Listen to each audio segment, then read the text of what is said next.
Eu tenho um livro na minha biblioteca, na verdade, muitos livros desse autor, mas este sempre se destacou para mim. É um livro de sermões e o título dele é As Maiores Palavras da Bíblia e da Fala Humana. As Maiores Palavras da Bíblia e da Fala Humana, de Clarence Macartney.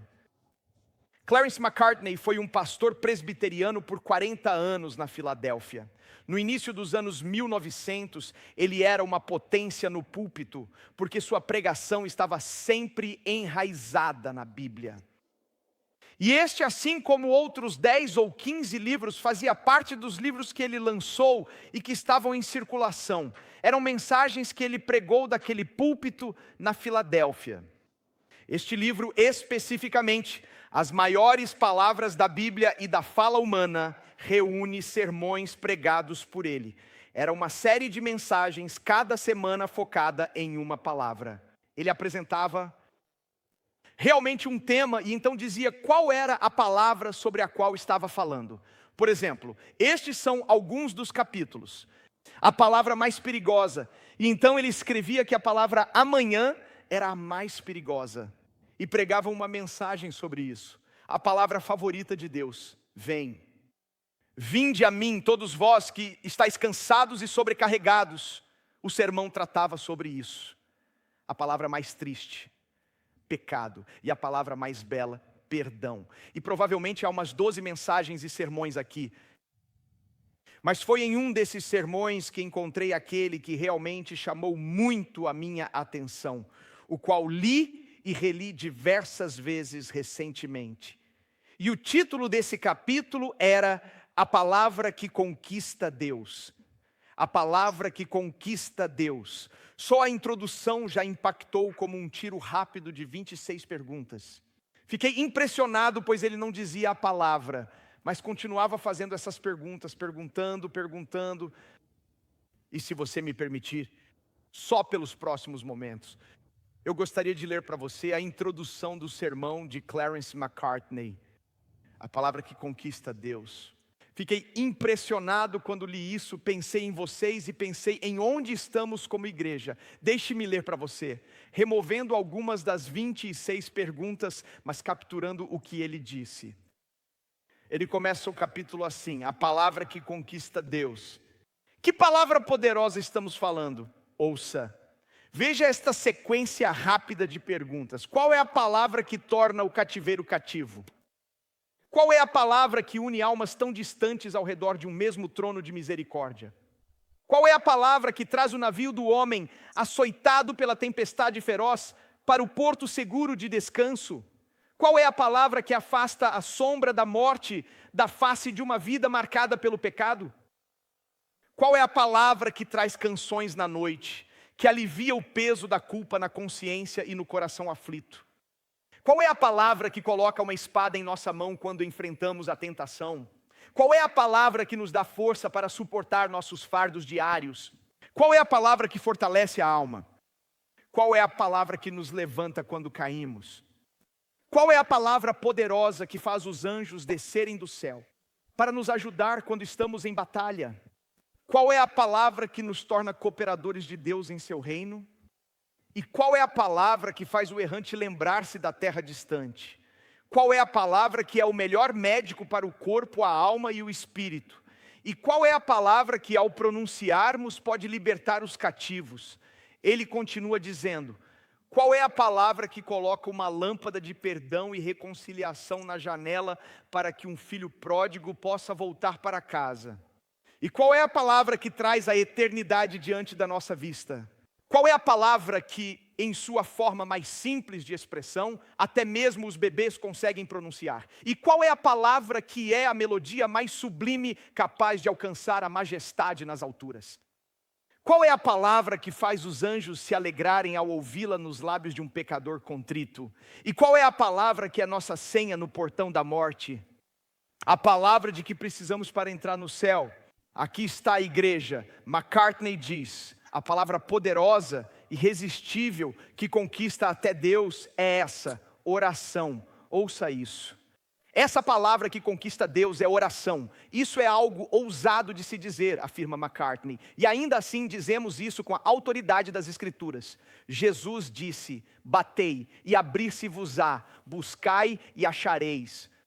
Peçam e lhes será concedido. A oração é verdadeiramente a palavra que conquista o coração de Deus. Aleluia. Essa é a palavra.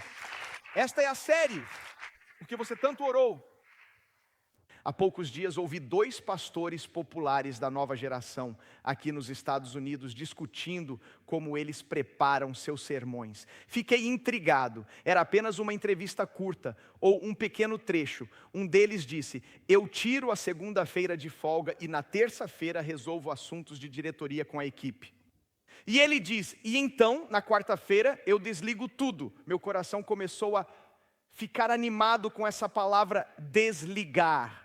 Ele continua: e então, quando eu desligo, eu ouço os sermões de todo mundo pelo país para decidir sobre o que vou pregar. Depois eu trabalho em conjunto com minha equipe sobre essas palavras para que possamos criar um sermão. E nenhum deles, eles estavam se parabenizando. Ninguém disse: eu me prostro diante de Deus e falo com Ele. Eu me ajoelho para saber o que o Espírito Santo está dizendo. A palavra que conquista Deus, oração, nem sequer foi mencionada. Meu amigo me contou ontem sobre uma das maiores igrejas aqui dos Estados Unidos que usa uma organização secular para preparar os seus sermões. Ele faz análises comportamentais para entender o que a audiência quer.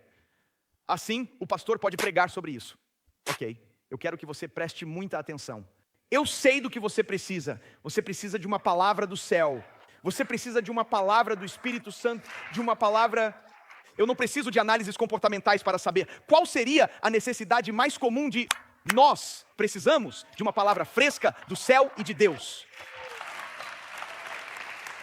Não preciso de uma organização secular escrevendo o meu sermão e dizendo o que pregar. Eu preciso do Espírito Santo. Eu não preciso de colaboração com pessoas ao meu redor e minha equipe. Eu preciso estar a sós com Deus. Hoje em dia ninguém mais se prostra e diz: o que é que o Senhor quer que eu fale agora? Eu fui tocado por Jesus em um dos seus momentos mais difíceis, quando ele precisava de orientação. E você verá isso 2 vezes. Ele tem a oportunidade de trabalhar em conjunto com as pessoas mais próximas e recusa ambas as vezes para poder estar a sós com Deus.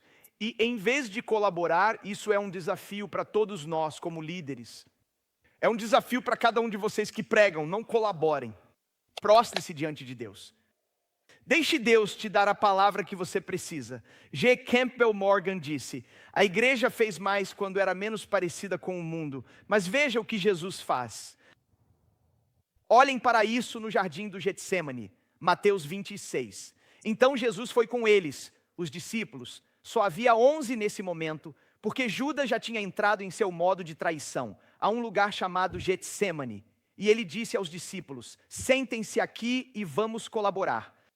Não, ele disse: sentem-se aqui enquanto eu me afasto de vocês, porque preciso ouvir o que Deus diz e vou ali orar. Ele levou consigo Pedro e os 2 filhos de Zebedeu e começou a entristecer-se e a angustiar-se. Ele disse: minha alma está profundamente triste até a morte. Fiquem aqui, vamos arrumar uma mesa juntos para conversarmos sobre o que devo dizer quando os romanos chegarem? Não. A Bíblia diz no versículo 39, ele foi um pouco mais adiante, prostrou-se com o rosto em terra e orou dizendo: ó meu Pai, se é possível, passa de mim este cálice, todavia não seja como eu quero, mas como tu queres. Ele deixa de lado uma mesa de colaboração com 11, uma mesa de colaboração com 3 e diz: a única voz que importa para mim agora é a voz do Pai.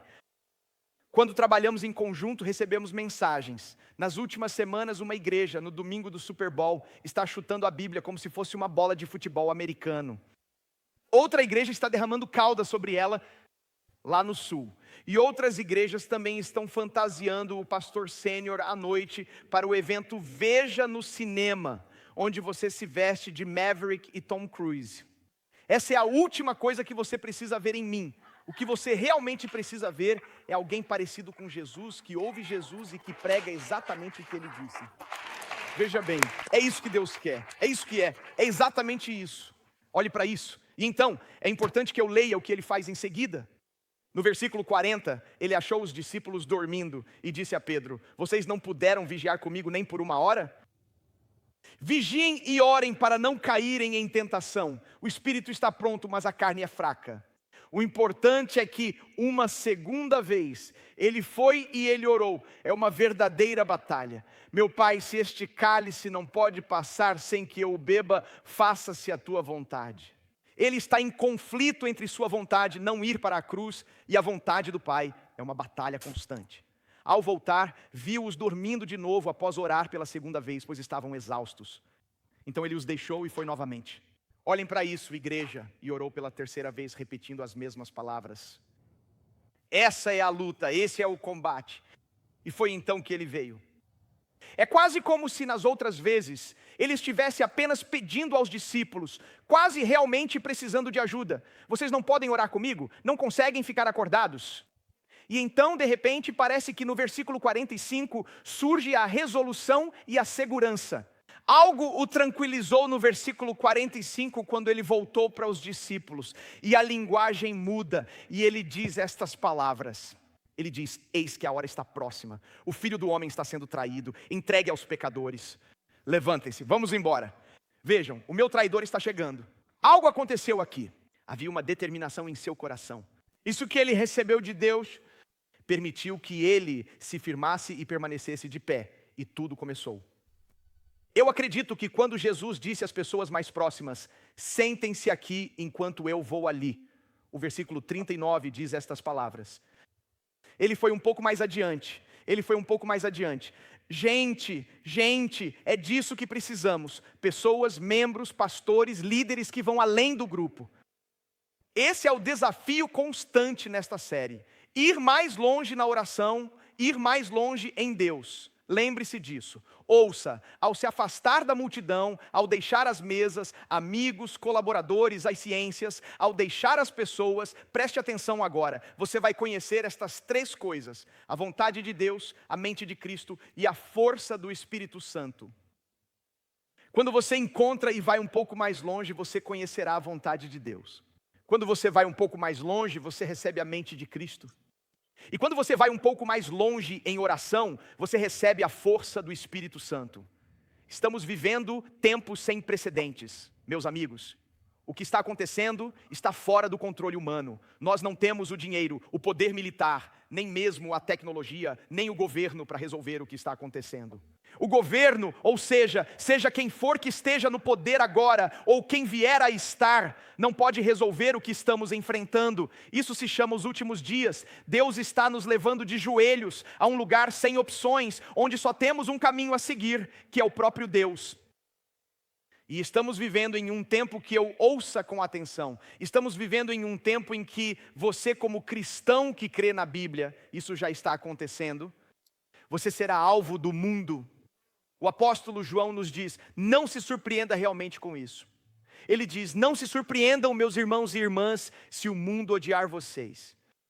Ouça, nós seremos caluniados, alvos de mentira, acusados falsamente como cristãos bíblicos. Ouça o que um dos meus pais espirituais disse, Leonard Ravenhill. Ele disse: a igreja primitiva era casada com a pobreza, prisões e perseguições. Hoje a igreja é casada com prosperidade, personalidade e popularidade. E então ele diz o seguinte: se somos fracos na oração, somos fracos em tudo. Como você pode ter um culto morto com um Cristo vivo? Como você pode ter um culto morto com um Jesus que está vivo e ressuscitou dentre os mortos? É por isso que estou dizendo, faltam apenas 3 ou 4 semanas para a Páscoa. A ressurreição de Jesus é realmente poderosa por si só. Deixe que a ressurreição fale por si mesma. Cristo ressuscitou. Que essa seja a nossa mensagem na Páscoa. Mas se essa for nossa mensagem, ouça o que ocorrerá nos últimos dias. É a atitude dos últimos dias que lerei enquanto falamos sobre oração. Em 2 Timóteo capítulo 3, verso 1, quero ler para você. uma paráfrase. Ouça estas palavras. Ele diz: mas você precisa estar ciente de que nos dias finais a cultura da sociedade se tornará extremamente feroz e difícil para o povo de Deus. Gente, isso já está acontecendo. As pessoas serão egocêntricas, amantes de si mesmas e obcecadas por dinheiro. Eles se vangloriarão de grandes feitos enquanto desfilam com seu orgulho e zombam do que é correto. Ignorarão suas famílias, sendo ingratos e ímpios. O versículo 3 diz: serão viciados em calúnias odiosas e maliciosas e escravos de seus desejos. Eles serão ferozes. Isso me pegou. Inimigos beligerantes do que é bom e correto. Inimigos beligerantes do que é bom e correto, com traição brutal, agirão sem restrições, intolerantes e envoltos em nuvens de arrogância. Encontrarão prazer nas delícias deste mundo, mais do que no prazer de amar a Deus. Podem até fingir ter respeito por Deus, mas na realidade não querem nada com o poder de Deus. Pessoal, essa é a cultura em que vivemos hoje. As pessoas vão te cancelar, te atacar, postar sobre você, protestar contra você, se você não concordar com essa cultura. A única resposta que temos neste tempo, eu digo a vocês, é a palavra que conquista Deus. É uma igreja que ora. É a única coisa que pode fazer isso. A única coisa. É por isso que quero conversar com vocês. Orei durante toda a série e senti que isso precisa fazer parte do livro, da série, do apelo e do nosso clamor. Hoje falarei sobre como lutar contra as mentiras, calúnia e falsas acusações que você sofrerá. Quero falar com você sobre as mentiras, a calúnia e as falsas acusações que virão contra você. Você vai ver como Davi enfrentou isso. E quero te levar a uma crise na vida de Davi e as 5 palavras que o sustentaram. Ele estava enfrentando pessoas como esse grupo de 2 Timóteo 3. E você vai ver a resposta dele. É um dos piores momentos na vida de Davi. E na verdade é C.S. Lewis quem diz que ao abrir esse capítulo, ele fala que é como uma rajada da fornalha. É tão intenso, quando você o abre, ele diz, é como sentir o calor do que Davi está passando. Agora, o contexto do Salmo 109 não está bem claro. Porque ele está sendo atacado por um grupo de pessoas ou alguém que ele conhece e ama. Ninguém pode afirmar com certeza quem é. Poderia ser Saul, que nutria um grande ódio por ele e o via como uma ameaça à sua posição. Poderia ser seu filho, Absalão, que se rebelou contra ele e tomou para si o reino e o trono do seu próprio pai. Poderia ser Doeg, que delatou o paradeiro de Davi para que seus assassinos e matadores soubessem onde encontrá-lo e assim pudessem matar Davi. Poderia até ser Aitofel, seu conselheiro de confiança e membro da equipe, que o traiu em favor de seu filho Absalão. Agora, igreja, nós não sabemos quem é o quem do Salmo 109, mas sabemos disso. Todos nós já tivemos um quem assim em nossas vidas. Talvez no presente, no passado ou no futuro. E precisamos deste salmo para nos ajudar, porque você está enfrentando, vai enfrentar ou já enfrentou alguém que nos traiu, mentiu sobre nós, nos odiou e quebrou toda a nossa confiança. Criou confusão para nós com as palavras de sua boca ou com seus dedos no teclado. Eles se voltaram contra nós. E Davi usa palavras como: sinto-me cercado, combatido, pessoas lutando contra mim, atacado com mentiras, enganos e acusações. Pior ainda, veja só, isso vem de pessoas que ele antes chamava de amigos. Mas bastam 4 versículos para descobrir essas 5 palavras poderosas que Davi usa quando ele está enfrentando mentiras, calúnias, acusações e ataques pessoais. Deixe-me ler para você o Salmo 109. Ó Deus do meu louvor, não te cales, pois abriram contra mim suas bocas perversas e enganosas. Falaram contra mim com língua mentirosa. Eles também me cercaram com palavras de ódio e combateram contra mim totalmente sem motivo. E é assim que sabemos que era alguém que ele conhecia. Ele disse: em troca, pelo meu amor, eles agem como acusadores, me acusam de algo. Agora, pessoal, eu só coloquei ali a primeira metade do versículo 4, porque vocês vão ver como Davi luta contra isso. essas mentiras e acusações. Com tantas mentiras e enganos ele diz: em troca do meu amor eles me acusam, mas veja a virada, mas eu estou em oração. Pessoal, essa é a resposta. Dê uma olhada nisso. Mas eu estou em oração. Essa é a palavra que conquista o coração de Deus. Essa é a palavra que muda realmente tudo. Aquelas 5 palavras poderosas que Davi diz. Eu estava lendo isso há algum tempo e nem consigo me lembrar direito. Li um pequeno artigo sobre o assunto. Não me pergunte como o encontrei. Que dizia: para onde vão os peixes durante um furacão? Quando está tudo uma loucura na superfície, o que eles fazem? E ele diz que quando a água está turbulenta por causa de uma tempestade, os peixes costumam ir para cerca de 8 metros de profundidade. Isso começa a trazer uma sensação de calma e também de solidão. E não importa o que esteja acontecendo lá em cima, na superfície, eles mergulham para esses 8 metros. Pessoal, isso significa que quando vem uma pandemia, crise, acusação, morte de um familiar, calúnia ou ataque, o que nós fazemos como crentes é mergulhar ainda mais fundo. Nós chegamos aos 8 metros. Aquelas 5 palavras do Salmo 109, verso 4, tem 8 metros de profundidade.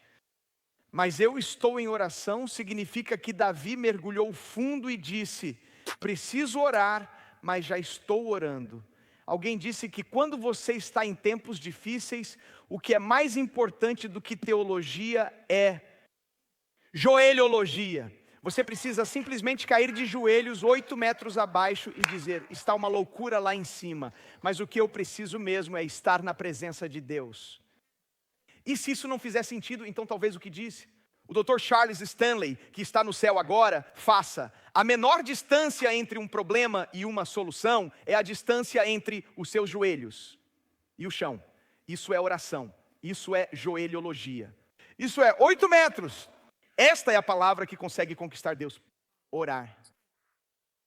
Olha, eu fiquei pensando se deveria dizer isso ou não. Vocês já me conhecem, não importa. Mas isso não é controverso, era algo que eu ficava pensando. Meu Deus, eu nem sei onde isso se encaixa. Mas agora sim, eu consegui entender. Pois quando você começa a ler sobre os ataques a Davi, e ele acaba surgindo com essa expressão dos 8 metros, mas eu permaneço em oração. Davi está orando. Depois disso vemos a oração dele. Mas vejam, pessoal, não é interessante notar que a oração dele acaba desandando. É quase como se, nem sabia se deveria falar disso ou não, mas eu preciso. É como se eu estivesse buscando algo no Salmo 109, como fiz em Jó semana passada, pensando como resolver Jó, como levá-lo até lá. E você acaba lendo sobre crocodilos e hipopótamos. E então de repente eu penso: ok, mas Davi vai nos ajudar. E o problema é, e aqui vem uma palavra teológica grande, Davi em vez disso nos diz o seguinte: mas eu estou em oração. A partir daí ele ora o que chamamos de salmo imprecatório, que é um salmo de vingança. E aqui está o que eu amo. Acontece que a Bíblia não tira isso dali. Ele realmente quer que você veja as palavras de Davi. O Espírito Santo mantém aquelas palavras ali para que você possa ver Davi orar aquilo que você já pensou em muitos momentos da sua vida. Mas você pensou: vou guardar isso no meu coração e não vou dizer essas palavras. Surpresa! Ele já sabe o que está no seu coração, mas Davi torna isso público e transparente. Preciso ler para você as orações dele, pois todos nós já nos sentimos assim. Davi diz: meus acusadores vieram, mentiram, me caluniaram, mas eu estou em oração, 8 metros. E quero que você veja, eu comecei a rir quando ele orou nesses próximos 10, 15 versículos. Essa é a oração de Davi. Eu fico pensando, temos um problema aqui, Davi. Ok, olha só isso. É isso que ele diz sobre as pessoas que o acusaram. Que os dias dele sejam poucos. E isso significa que ele morra, que outro ocupe o seu cargo. Isso quer dizer que ele fique desempregado. E então ele diz que seus filhos fiquem órfãos de pai e sua esposa. Olha, eu costumava gostar de você, Davi. Olha só isso agora. que seus filhos andem errantes e mendiguem, e que busquem sustento longe de suas casas arruinadas, que percam suas casas, que percam o financiamento. Olha isso, que o credor tome tudo o que ele tem e que os estranhos saquem sua propriedade, fruto do seu trabalho. Esse é Davi, sim, o Davi dos Salmos, orando desse jeito, veja só isso. Que não haja ninguém, absolutamente ninguém, para lhe mostrar bondade. Se buscar ajuda, que digam de jeito nenhum, nem tenham misericórdia dos seus filhos órfãos de pai. Eu nem quero que seus filhos recebam qualquer cuidado, que sua descendência, seu futuro, seja eliminado na geração seguinte. Que seus nomes sejam apagados, que a iniquidade do sangue paterno seja lembrada. Dizemos, Deus, esqueça meu pecado, mas ele diz, lembra de tudo, e não apague o pecado de sua mãe. Eu fico pensando, até a mãe dele tenha um pouco de misericórdia, que estejam diante do Senhor continuamente, para que ele elimine sua memória da terra. Que esta venha a ser a recompensa dos meus acusadores, vinda da parte do Senhor, e daqueles que proferem palavras malignas contra mim. Acabe com eles, Deus. E aí vem o que é incrível. Após isso, leia o próximo versículo, ele diz, mas tu, ó Deus, Senhor, trata-me com bondade. Vá conferir. Acabe com eles, mas me ame. Fira eles, mas me conserte. Gente, olhem só, isso é absolutamente sensacional. Porque é realmente honesto. Olha, escuta, todos vocês já pensaram assim. Todos vocês pensaram isso. Só acharam que eram santos por não dizerem em voz alta. E a Bíblia relata que até Davi não só pensou, mas orou dessa mesma forma. E nós podemos ver isso milhares de anos depois. Guarde isso na sua mente. Orar não é conseguir o que você quer. Orar é descobrir qual é a vontade de Deus. Isso é oração. Não é conseguir o que você quer, é dizer qual é a tua vontade, ó Deus. Veja, se você não ora como Jesus, então acaba orando como Davi, escrevendo o que você quer. Isso nunca é a vontade de Deus. Não era a vontade dele para aqueles que feriram Davi. Jesus queria que o cálice passasse e orou 3 vezes para receber força e fortaleza. Ele estava prestes a ir para a cruz e enfrentar uma dor excruciante. E ele não precisava de Pedro, Tiago e João. Ele não precisava dos 11 discípulos. Ele precisava de uma palavra do céu. Ele precisava que Deus o ajudasse a enfrentar aquilo. E quando você não continua buscando profundamente o que Deus quer, você acaba orando como Davi. E pessoal, deixe-me dizer isso desta maneira para vocês. Jesus nos ensina algo naquela passagem de Mateus 26. Já lhes dei a palavra teológica, salmo imprecatório. Agora darei um termo da minha velha criação que alguns reconhecerão.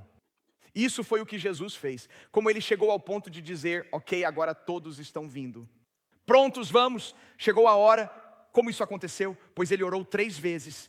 Prestem atenção. Aquela velha palavra de domingo à noite que costumávamos usar. Você está pronto para isso? Jesus perseverou em oração. Ele perseverou em oração. Alguns não sabem o que é isso. Nós dizemos, Deus, preciso da tua ajuda. E vamos embora. Jesus lutou até que alcançou a vontade de Deus. Se Davi tivesse ficado só com aquela oração, Davi teria perdido a vontade de Deus. Essa não é a vontade de Deus, ele orando aquele salmo imprecatório. Você lê em outro lugar, todos vocês dentistas vão gostar disso. Em outro momento ele diz, Deus, quebra os dentes deles. Mas esse é o Davi honesto. Mas orar não é conseguir o que você quer, é descobrir a vontade de Deus. É realmente perseverar em oração, porque perseverar em oração muda tudo. Atenção, quando você persevera, a sua perspectiva muda de quão ruins as pessoas são para quão grande Deus é. E é exatamente isso que acontece quando você atravessa e persevera em oração. Quando persevera em oração, você percebe isso. Deus é muito fiel e poderoso, e Deus é grandioso. Agora eu preciso mergulhar 8 metros continuamente. Aqui vai, não perca nenhum detalhe disso. Porque a tempestade não está só do lado de fora. Ouça agora, a tempestade não está só aqui. A tempestade está acontecendo aqui dentro. Porque eles devastaram a minha alma. O que isso causou foi uma loucura na minha mente. As batalhas mentais. Quantos aqui sabem do que estou falando? Porque as batalhas aqui em cima criam turbulência interna. Por isso você faz o mergulho profundo. Por isso desce a 8 metros. Por isso, como Jesus, você volta e ora a mesma coisa. Deus, preciso de ajuda, preciso de libertação, me dê liberdade, Deus, preciso que venha. E lembre-se disso, aqui está. Isso ocorre pelo desejo de atacar os outros. Quando você não mergulha os 8 metros, acaba enviando mensagens, e-mails, falando e tudo mais. Mas preste atenção e grave isso. Eu anotei isso. Quanto mais tempo você passa orando, menos você realmente precisa falar para as outras pessoas. E mais, se você ouvir alguém dizendo, eu só preciso falar o que penso, certeza que essa pessoa não ora. Ou se ela diz, eu só preciso dizer a verdade. Não, você deveria estar orando. Não quero você na superfície, preciso de você a 8 metros. Quanto mais você ora, menos você fala. Se você pensa, só preciso ser honesto, diga isso a 8 metros de profundidade. Diga onde Davi disse. É isso que te coloca em apuros. Pelo menos eu sou honesto. Não, isso é como uma medalha para você. Você é honesto, mas não tem autocontrole. E aí? Eu sei que agora você está bravo.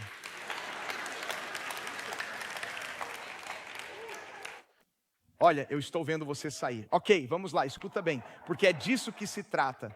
Não é uma medalha de honra. Só digo a verdade. Diga a 8 metros, diga a Deus. Porque sabe o que Deus fará.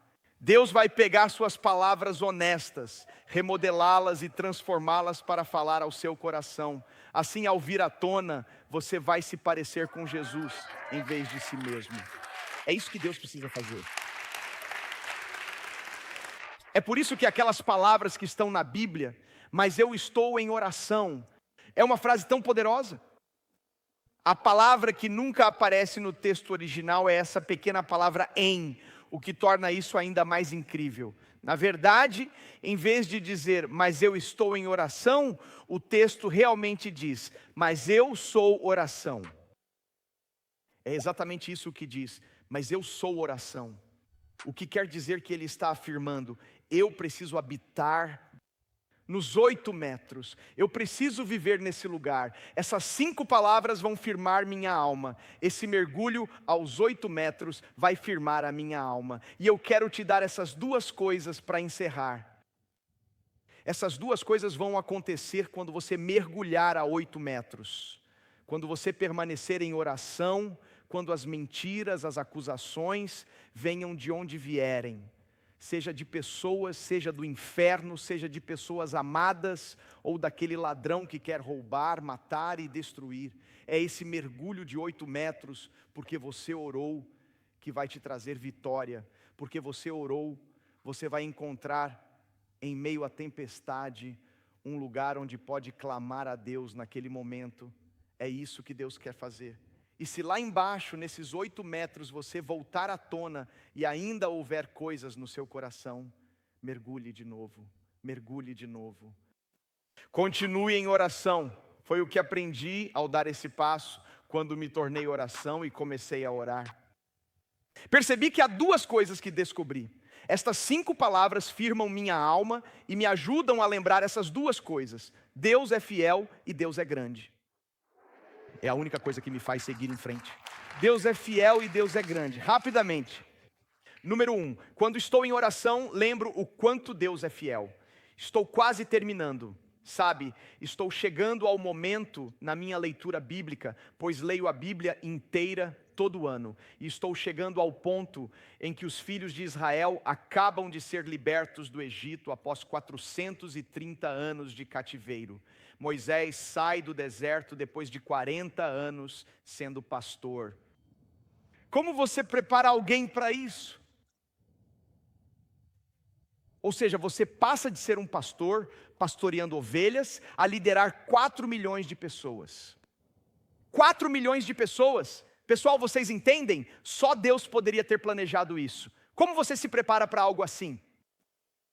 A menos que você conte com a fidelidade de Deus para o que está por vir, isso nunca foi visto antes. Liderar 3,5 milhões de pessoas para fora do Egito? Pense por esse lado. Como alimentar essas pessoas todos os dias? Só pão e água. O general intendente do exército dos Estados Unidos é a pessoa responsável pelos suprimentos para as nossas forças armadas, e em especial para o exército. Dê uma olhada só no que disseram. Há algumas décadas uma pessoa calculou o que Moisés teria que fazer só para fornecer comida e água. Escute só isso. Alimentar 3,5 milhões de pessoas, dizem, exige muita comida. Um detalhe, sabia que há 20 estados nos Estados Unidos que têm menos de 3,5 milhões de habitantes? Moisés está liderando um grupo de pessoas maior do que 20 estados dos nossos 50 estados. E ele é o responsável por todos eles. Ele não faz ideia do que está fazendo. De acordo com o general intendente do exército dos Estados Unidos, Moisés, para alimentar esse povo, aqui vai pessoal, precisa de 1.500 toneladas de comida por dia. Quer dizer que você precisa de 2 trens de carga, cada um com 1,6 quilômetros de comprimento, carregados de alimentos. São 3,2 quilômetros de trens de carga, que seriam capazes de alimentar o povo por um dia. O que acha disso? Que tal isso? E quanto à água? Se eles tivessem apenas água suficiente para beber e lavar algumas louças, seriam necessários 41,6 milhões de litros por dia. A comida ocupa 3,2 quilômetros de trem. Você está preparado para ouvir isso? Para fornecer água a esse povo, esses trens teriam que ter 2.900 quilômetros de comprimento. Você acha que Moisés estava lá com o seu iPhone pensando, tudo bem, será que tem um Walmart e um Sam's Club aqui perto da gente para fazermos isso? E que só precisaríamos pegar um cartão e nos tornarmos membros. Pessoal, ele não fazia ideia do que estava fazendo. Como é que se faz isso? Ok, deixa eu te contar. Então, 2.900 quilômetros de trem para água, 3 quilômetros de trem para comida, e você está pronto para isso? Atenção, e você tem que fazer isso por 40 anos. Um dia só já seria insano. 40 anos você tem que fazer isso. E de repente Deus diz, faça isso. Eu tenho sido fiel a você ao longo de todos esses anos. Eu não só posso fazer, como vou trazer água de lugares inesperados. Eu vou fazer a água sair de uma rocha. Vou encontrar águas amargas e deixar você jogar nelas um galho, e elas vão se tornar doces. Você precisa de comida? Eu vou enviar aves ou fazer cair maná do céu. O que você acha disso? Eu ainda vou além. Você nem vai precisar ir a Riachuelo ou a C&A, porque suas roupas não vão se desgastar. Seus sapatos não vão se desgastar. E eu vou cuidar de tudo isso pelos próximos 40 anos. Por quê?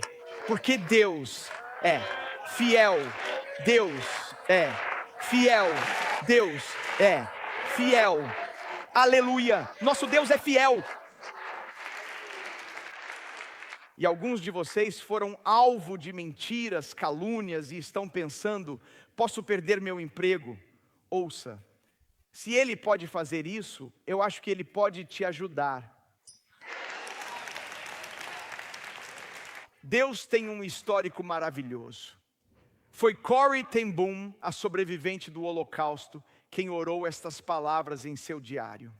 Ouça isso, Jesus, como fui tola em buscar por ajuda humana, quando você já estava lá, você já estava presente para mim. Você sabe o que isso significa? O nosso Deus é fiel, Ele é fiel.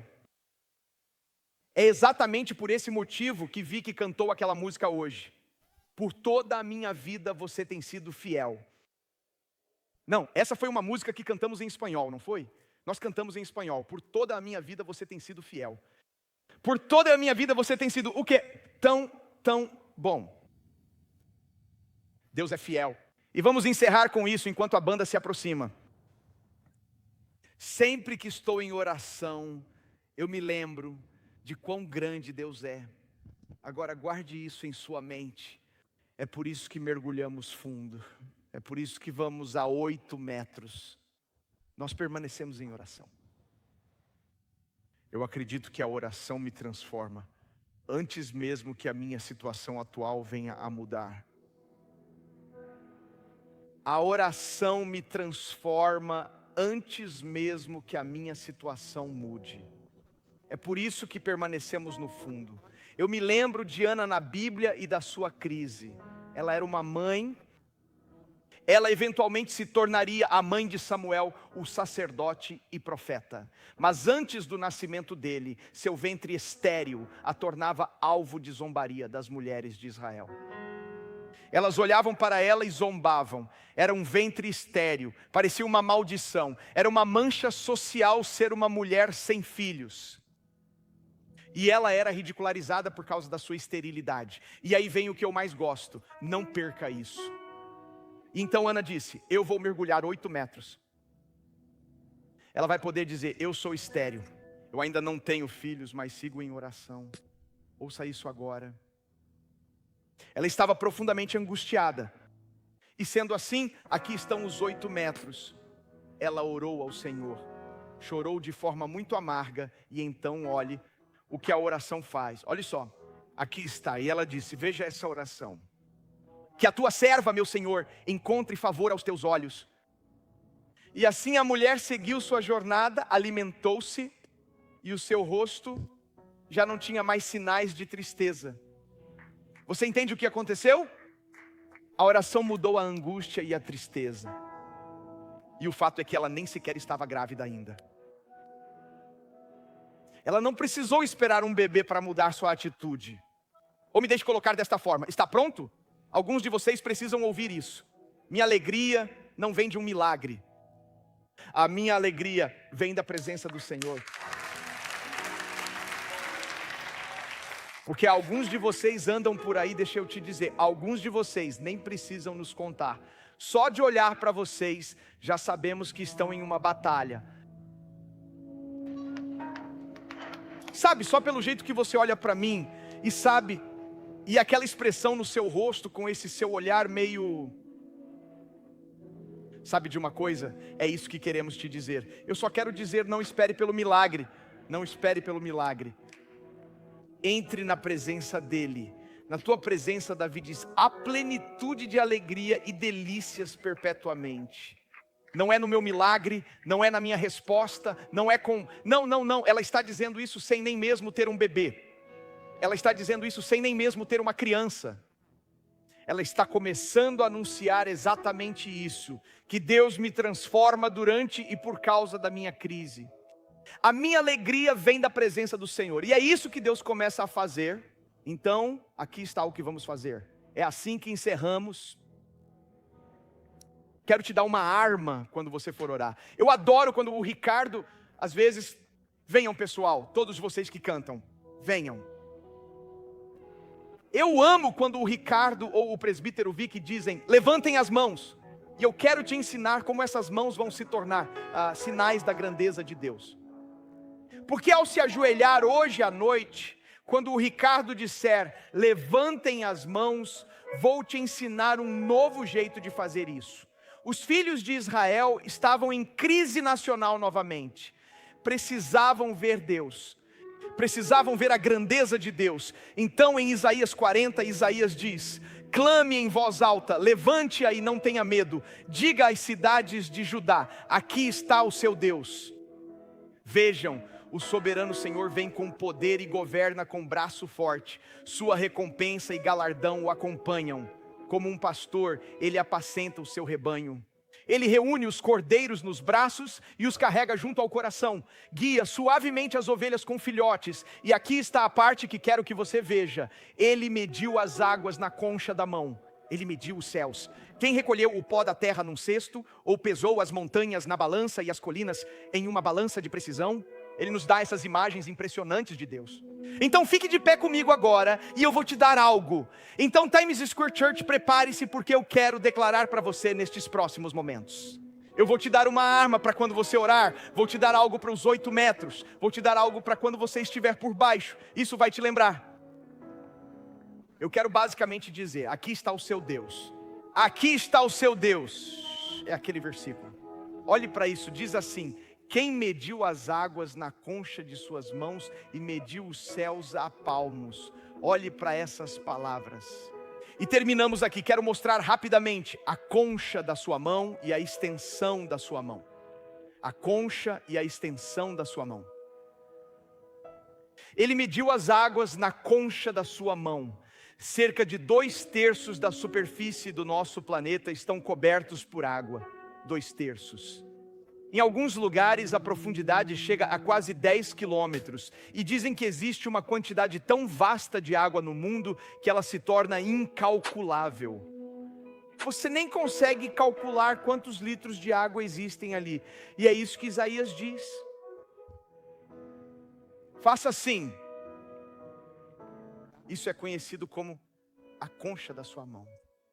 E Deus proclama: eu tenho o Atlântico, o Pacífico, o Mediterrâneo, o Antártico e o Índico. Eu tenho o rio Hudson aqui. E o rio East também está bem ali na mão dele. Ele nos diz: eu tenho tudo isso em minhas próprias mãos. Então quando você pensar, será que Deus pode cuidar de mim? Basta levantar suas mãos assim e faça isso. Se Ele pode segurar tudo isso, Ele pode me proteger nessa situação. Ou que tal pensarmos um pouco sobre isso? Que tal isso? O nosso vasto universo, você nem consegue calcular a distância de uma ponta a outra. Não dá nem para a gente calcular. Olha, a gente só está tentando mandar um robô para a Lua e estamos tendo problemas. Está funcionando? Não, não está funcionando. Temos fotos, nenhuma foto, nem sequer sabemos. Dizem que é incalculável de uma ponta a outra. Preparado? A estrela mais próxima está a 4,5 anos-luz de distância. Se a luz viaja a 300 mil quilômetros por segundo, isso significa que ela está a 42 trilhões de quilômetros de distância. 42 trilhões de quilômetros de distância, certo? Preparado para isso? Deus segura todas as águas em sua mão. Isso é a concha, mantenha assim. Agora levante a outra mão desse jeito. O palmo, ele diz, ele consegue medir o universo com o palmo da sua própria mão. A medida da extensão de uma mão vai desde a ponta do mindinho exatamente até a ponta do polegar. E Deus diz: eu meço exatamente o que vocês não conseguem desse jeito. Isso significa que entre aqui e ali das mãos de Deus, temos a Terra, o Sol, Netuno e o pobre Plutão, que já nem é mais um planeta. Você tem tudo isso e Deus diz: eu tenho Alfa Centauro e cada buraco negro.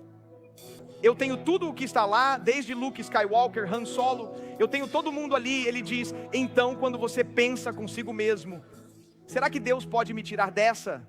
Tudo o que você precisa fazer é isso aqui. Ele segura tudo isso na palma da mão. E eu acredito que Ele pode fazer qualquer coisa. Escute, é por isso que quantos se lembram daquela coisinha brega?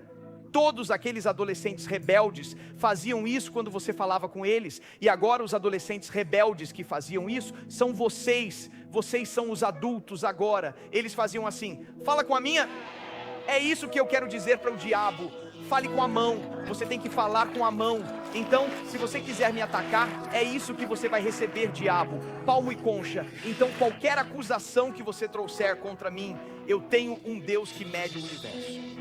Eu tenho um Deus que segura tudo isso na palma das suas mãos. Eu tenho um Deus que é digno. E quando eu me ajoelho para orar, eu vou levantar minha mão. Quando você orar, diga: você segura tudo. Você pode fazer tudo.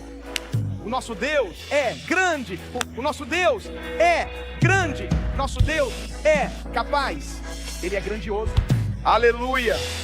Você não consegue encontrar isso lá em cima, na superfície. Você tem que mergulhar fundo. É isso que você tem que fazer. Quando você está na superfície, você está olhando para as pessoas. Lembrem-se bem, a oração nos transforma da maldade do homem para a grandeza de Deus. É isso que a oração faz. Por que será? Por que será que é assim, tão difícil para você orar? Por quê? Porque o inimigo não quer você a 8 metros de profundidade. O que ele quer é que você lute com isso, usando o seu teclado. Você bloqueia. Eu te bloqueio. Aí você me bloqueia. Eu vou e te bloqueio. E depois você posta aquilo. Ah, você fez isso no TikTok. Olha só o que eu faço no Instagram. Eu nem gosto deles. Eles nem sabem. E aí você fica assistindo essa guerra indo e voltando. E a guerra deles é carne e sangue. Não, é uma guerra espiritual. Era para você estar a 8 metros de profundidade. Quanto mais você ora, menos você fala. Quanto mais você ora, menos você fala. Agora, tire as mãos do teclado, tire as mãos do celular, coloque as mãos assim e diga: Deus, eu estou mergulhando fundo. O meu Deus é verdadeiramente fiel. O meu Deus é muito grande. O meu Deus é fiel. E meu Deus é grande. Ok, já passamos muito do tempo, mas essa é a sessão da 1 hora, vocês não ligam. Então é o seguinte: quantos de vocês aqui estão enfrentando essa batalha? E você precisa de alegria mesmo antes da resposta chegar? Você pensa: cara, eu necessito realmente saber que estou na presença dEle, e que posso sentir toda a alegria dEle. Assim como Ana, mesmo antes da gravidez e antes da resposta, eu sinto que preciso que Ele venha me transformar agora. Apenas levante suas mãos agora, se esse é o seu caso. Levante agora, levante agora. Pai, para cada mão levantada agora, que esses sejam os mergulhadores de profundidade, que sejam os de 8 metros, que sejam aqueles achados lá embaixo. Deus, que eles não precisem responder a calúnias, mentiras ou acusações. Mas eles encontrarão, Deus, mesmo antes de trabalhar junto ou conversar com alguém, eles vão se afastar das pessoas e mergulhar fundo. Eu oro por isso para pastores em todo o país e ao redor do mundo. Pai, eu oro para que os pastores encontrem novamente um lugar de joelhos. Oro para que pastores e pregadores voltem para suas mãos e joelhos e não procurem algo no YouTube ou em um podcast para pregar, mas que voltem a ouvir do céu. Deixa-nos ouvir do céu novamente. Levanta igrejas que digam: queremos que o céu fale, queremos uma palavra do céu. Venha falar conosco hoje. Agora, para cada mão levantada, envia alegria. Alegria na tua presença. Alegria na tua presença agora mesmo. Alegria na presença de Deus. Aleluia. Aleluia. Sabe, deixa eu te dizer uma coisa importante. Aqui está a boa notícia. É exatamente isso que o apóstolo Paulo nos diz. Em todas essas coisas, nós somos muito mais que vencedores por meio daquele que nos amou. Escute, sobre o que ele está falando, em quais coisas? Isso é o que ele disse: estou convencido de que nem a morte, nem a vida, nem anjos, nem principados, nem o presente, nem o porvir, isso é o futuro e o que acontece agora, nem poderes, nem altura, nem profundidade, nem qualquer outra criatura poderá nos separar do amor de Deus em Cristo Jesus, nosso Senhor. Notou o que ele disse no início? Isso é para quem está triste. Escutem, pois em tudo isso somos mais que vencedores. O que ele estava dizendo era: em todas essas coisas, a oração te ajuda a vencer nelas, não depois delas. Você pensa que vence se apenas sobreviver, mas ele diz: você pode ser vencedor durante o processo, mesmo no meio da situação. Mas como é que isso acontece? Como isso acontece?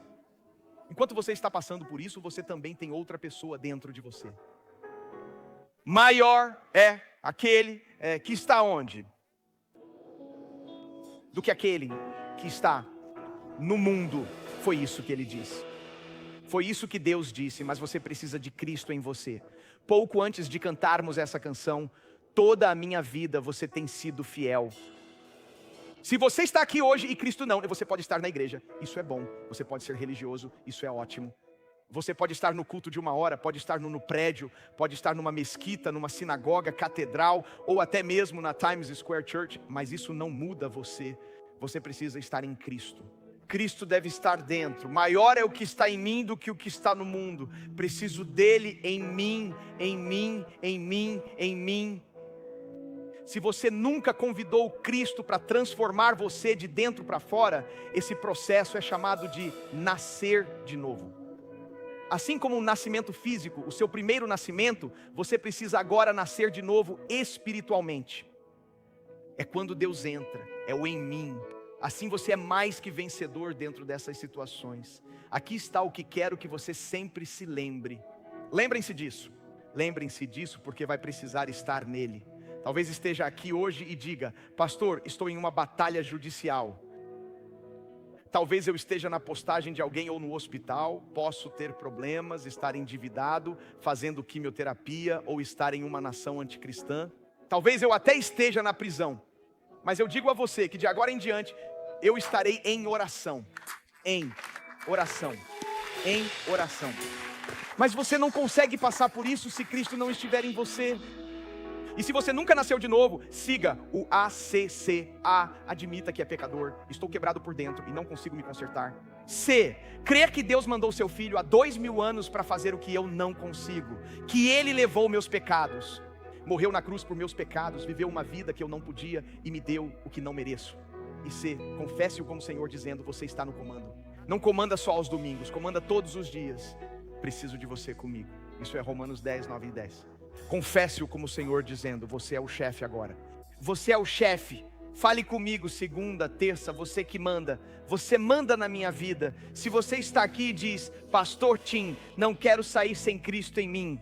Saber que Cristo está em mim, no que eu for enfrentar, quero essa certeza que ao mergulhar fundo, Cristo estará em mim no que eu passar. Se você está aqui e quer ser incluído na oração de novo nascimento, se diz, eu quero começar hoje. Quero nascer de novo. Se esse é você, levante sua mão. Apenas diga, ore por mim. Levante bem alto, quero te ver. Sim, sim, sim, sim. Muito obrigado. Muito obrigado, muito obrigado. Obrigado. Bem ali em toda aquela sessão. Muito obrigado. Sim, sim. Lá do outro lado. Mezanino. Sim, sim, sim. Mais alguém? Quero ter certeza. Sim, vi você aí atrás. Online é só digitar a palavra decidir. Vamos orar juntos agora? Diga comigo, querido Senhor Jesus, eu creio que Tu és o Filho de Deus. Eu creio que na cruz Você levou o meu pecado, minha vergonha e minha culpa e morreu por isso. Você enfrentou o inferno por mim para que eu não precisasse ir. Você ressuscitou dos mortos para me dar um lugar no céu, um propósito na terra e um relacionamento com o seu Pai. Hoje, Senhor Jesus, eu me afasto do meu pecado para nascer de novo. Vamos lá, diga isso bem alto. Deus é meu Pai, Jesus é meu Salvador. O Espírito Santo é meu ajudador. A Bíblia é meu guia. E o céu é o meu lar. No poderoso nome de Jesus. E todos disseram amém, amém e amém.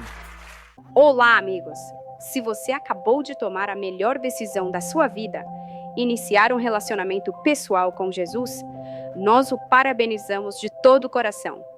Você nasceu de novo e queremos caminhar com você nesses primeiros passos da sua nova vida em Cristo. Aqui você encontrará uma série de vídeos que o ajudarão a entender o que significa seguir Jesus, o que é a salvação, o propósito do batismo, quem é o Espírito Santo e como começar a crescer na sua fé. Esses ensinamentos foram criados como uma base sólida para a sua caminhada com Deus. Você pode assisti-los um por um ou todos juntos, como preferir. O importante é que você aproveite este tempo para fortalecer o seu relacionamento com Jesus, desde o início. Também te encorajamos a compartilhar estes recursos com outros que, assim como você, desejam conhecer mais o Senhor e crescer na sua fé.